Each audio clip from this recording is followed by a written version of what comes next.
Olá pessoal, sejam bem-vindos a mais essa aula de Química. Eu vou começar a corrigir a atividade da aula anterior. Faça a transformação das seguintes unidades. Então, nós temos aqui 18 quilocaloria em caloria.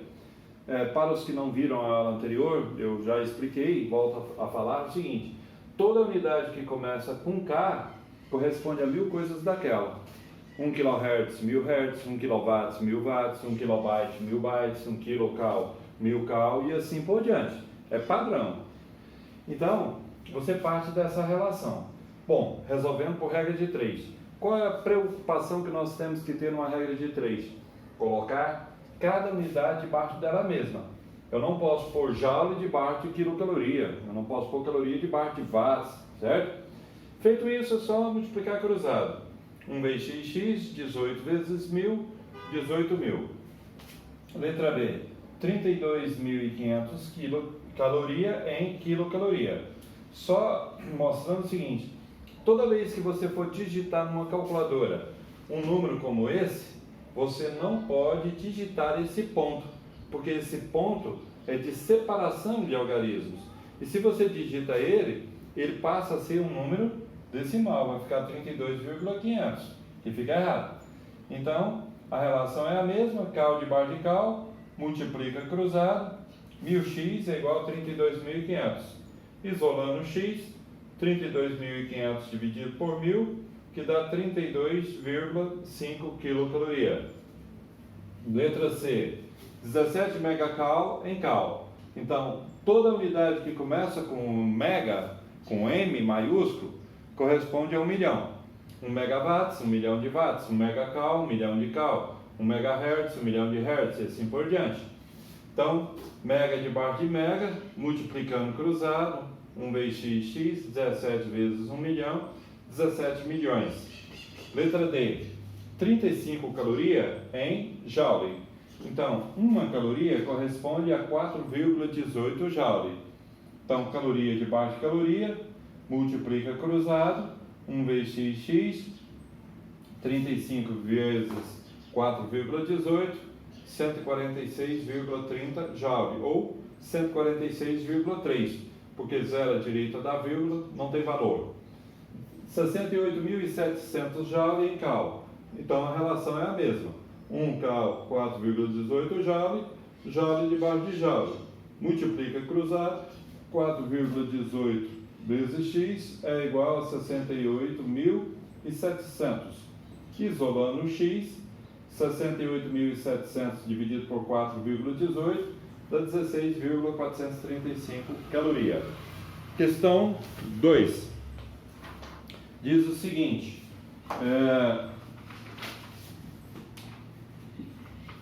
vou só ler. Gás queimando em uma boca do fogão é um exemplo de reação exotérmica. Toda queima é igual a combustão. Toda queima, toda combustão, não importa o que esteja queimando, é reação exotérmica. Está queimando papel, queimando lixo, queimando a madeira, não importa o que esteja queimando. Se é queima, é exotérmica, você pode colocar isso sem medo de errar. Então, é exotérmica. Então, meninos, essa questão, você, através de raciocínio, de eliminação de letras, você chega na alternativa correta. Bom, se eu afirmei que é exotérmico, então a letra C está fora, que diz que é endotérmico. A letra D também está fora, porque diz que é isotérmico. A letra E também está fora, que diz que é endotérmico. E a letra A, 1 e 2 são mesotérmicos. Então, se fosse numa prova de vestibular, Enem, ou até mesmo prova minha ou de outro colega, você eliminaria a letra C, D e E. Vamos supor que você não soubesse nada a respeito do item 2. Você iria chutar entre letra A e B com 50% de chance de acerto, né? E antes disso, você só tinha 20% de chance de acerto. Água fervendo em uma panela que se encontra sobre esta boca do fogão. Então, se a água está fervendo, ela está absorvendo o calor. todo corpo que absorve calor, absorve energia, que aumenta a temperatura, é endotérmico. Portanto, letra B.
Então, pessoal, em termodinâmica a gente trabalha muito com entalpia. O que é entalpia?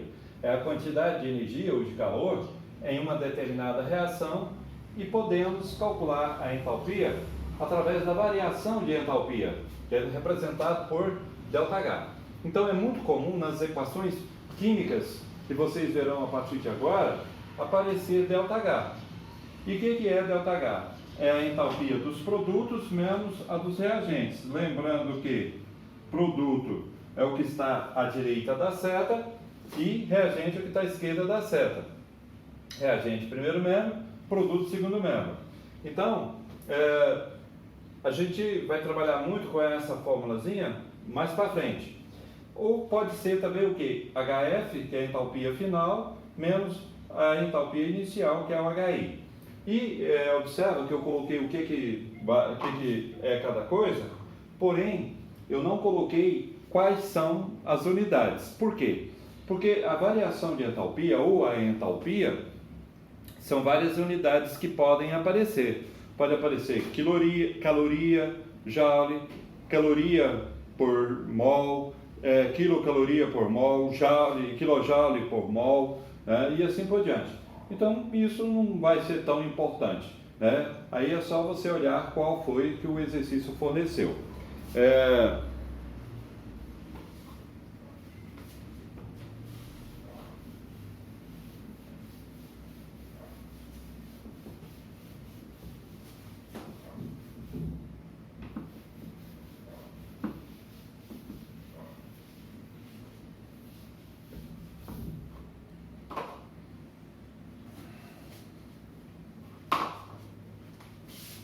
Essa tinta acaba toda hora.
Olha, aqui eu coloquei de forma genérica, né, envolvendo letras, para a gente ganhar tempo, mas daqui a pouco eu explico em termos de equação mesmo.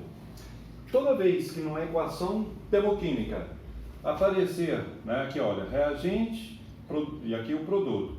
Toda vez que o ΔH for positivo, obrigatoriamente a reação é endotérmica.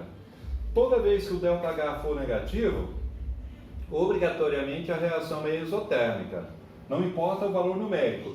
Se está lá menos 80 quilocaloria, então é exotérmica. Está lá mais de 243 kJ, então é endotérmica.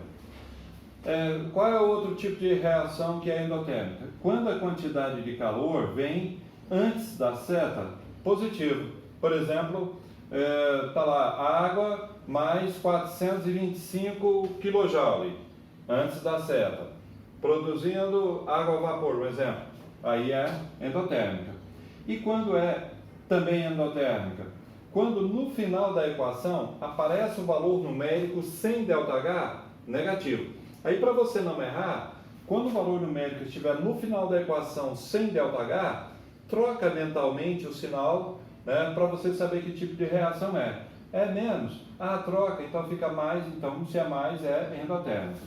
Exotérmico, como eu já disse antes, ΔH negativo, quando a quantidade de calor fica antes da seta negativa e quando a quantidade de calor fica no final sem ΔH positivo. Também pela mesma razão aqui, você troca o sinal para saber que tipo de reação é. É positivo? Mentalmente você troca, fica negativo, então se é negativo é exotérmica. Então, vejamos aí algumas equações para vocês entenderem melhor.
Bom, pessoal, então só esses aí já é o suficiente para vocês entenderem bem.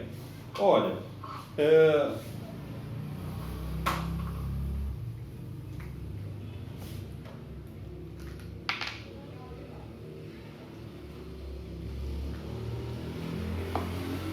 observa que o ΔH está no final negativo. Toda vez que o ΔH for negativo, a reação é exotérmica. Agora, o valor numérico está no final da equação positivo. Quando o valor numérico está no final da equação positivo, a gente troca de sinal para saber que tipo de reação é. Exotérmico.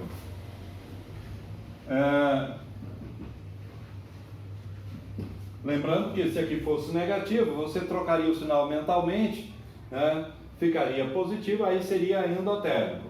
Lembre-se que todas as equações termoquímicas, cada substância que aparece os estados físicos delas. Agora, ΔH positivo. Toda vez que o ΔH for positivo, a reação é endotérmica. Então, é só você pegar isso aqui como parâmetro de comparação, que você sabe classificar cada uma das equações. Então, para fechar com chave de ouro, como diz vocês jovens, mensagem. O pai não desiste. Havia um homem muito rico que possuía muitos bens, uma grande fazenda, muito gado, vários empregados e um único filho, seu herdeiro. O que ele mais gostava era de fazer festas, estar com seus amigos e ser bajulado por eles. Seu pai sempre o advertia que seus amigos só estariam ao seu lado enquanto eles tivessem o que lhes oferecer. Depois o abandonariam. Um dia, o velho pai, já avançado em idade, disse aos seus empregados para construírem um pequeno celeiro. Dentro dele, o próprio pai fez uma forca e junto a ela uma placa com os dizeres: para você nunca mais desprezar as palavras de teu pai. Mais tarde, chamou o filho e o levou até o celeiro e lhe disse: meu filho, eu já estou velho, e quando eu partir, você tomará conta de tudo que é meu, e eu sei qual será o teu futuro. Você vai deixar a fazenda nas mãos dos empregados e irá gastar todo o dinheiro com os teus amigos. Venderá todos os bens para se sustentar, e quando não tiver mais nada, teus amigos se afastarão de você. Só então você se arrependerá amargamente de não me ter dado ouvidos. Foi por isso que eu construí esta forca. Ela é para você. Quero que você me prometa que, se acontecer o que eu disse, você se enforcará nela. O jovem riu, achou um absurdo, mas para não contrariar o pai, prometeu, pensando que isso jamais pudesse acontecer. O tempo passou, o pai morreu, e seu filho tomou conta de tudo. Mas, assim como seu pai havia previsto, o jovem gastou tudo, vendeu os bens, perdeu os amigos e até a própria dignidade.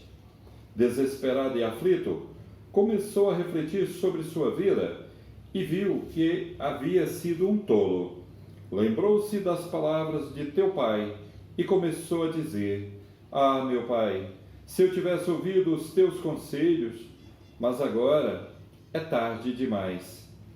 Pesaroso, o jovem levantou os olhos e avistou o pequeno celeiro. A passos lentos, dirigiu-se até lá e, entrando, viu a forca e a placa empoeirada, e então pensou: eu nunca segui as palavras do meu pai. Não pude alegrá-lo quando estava vivo, mas pelo menos desta vez farei a vontade dele. Vou cumprir minha promessa. Não me resta mais nada. Então, ele subiu nos degraus e colocou a corda no pescoço, e pensou: ah, se eu tivesse uma nova chance! Então se jogou do alto dos degraus e por um instante sentiu a corda apertar sua garganta. Era o fim. mas o braço da forca era oco e quebrou-se facilmente, e o rapaz caiu no chão. Sobre ele caíram joias, esmeraldas, pérolas, rubis, safiras e brilhantes, muitos brilhantes. A forca estava cheia de pedras preciosas, e um bilhete também caiu no chão. Nele estava escrito: esta é a tua nova chance. Eu te amo muito. Com amor, teu velho e já saudoso pai. Deus é exatamente assim conosco. Quando nos arrependemos, podemos ir até Ele. Ele sempre nos dá uma nova chance. Deus te ama. Então, meninos, através dessa mensagem, dá para que a gente possa refletir que há muitos filhos que faz questão de contrariar os pais, de fazer tudo o contrário do que eles querem que faça. Nunca ouve os conselhos dos pais, mas mais cedo ou mais tarde, esse filho, quando eu digo filho, filha também, acaba se arrependendo amargamente. E às vezes, pode ser que não tenha volta, pode ser que seja tarde demais. Então, pense nisso em relação a você e seus pais, E para você saber como você está tratando os seus pais, é simples, é só imaginar o seguinte: quando você tiver seus filhos já na sua idade, você gostaria que seus filhos tratassem você como você está tratando os seus pais? Se a resposta é sim, ótimo, parabéns, continue assim e procure melhorar muito mais, porque seus pais merecem tudo de bom, todo o respeito e carinho e dedicação de sua parte. Agora, se a resposta é não, infelizmente, eu sou obrigado a dizer: cria tipo, muda de vida, dê uma guinada na sua vida, passa a tratar seus pais como pedras preciosas, porque amigos em qualquer parte do mundo que você for, você vai encontrar aos montes. Agora, os seus pais são insubstituíveis. Tudo de bom, até a próxima.